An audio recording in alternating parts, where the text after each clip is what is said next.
രാത്രി പ്ലാൻ ചെയ്ത് കിടക്കും നാളെ ഒരു അടിപൊളി വിഭവം ഉണ്ടാക്കണമെന്ന്. രാവിലെ ആകുമ്പോൾ പിന്നെ നമ്മുടെ സാധാരണ നാടൻ കറികളിലേക്ക് തന്നെ പോകും.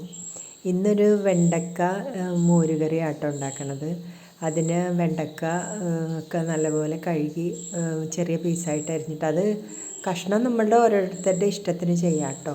ഞാനിങ്ങനെ അത് എണ്ണയൊഴിച്ച് അത് വഴറ്റി അത് മാറ്റി വെച്ചു.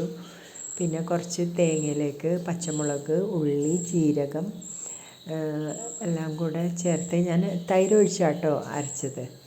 എന്നിട്ട് അതിലേക്ക് ആ വെണ്ടയ്ക്കയിലേക്ക് അത് ഒഴിച്ചു.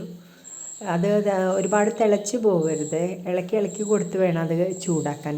ഒരുപാട് തിളച്ചാൽ അത് പിരിഞ്ഞ പോലെ ആയിപ്പോവും. അപ്പം അതിൻ്റെ ആ കൊഴുപ്പ് ഉണ്ടാവില്ല, ലൂസായിപ്പോവും.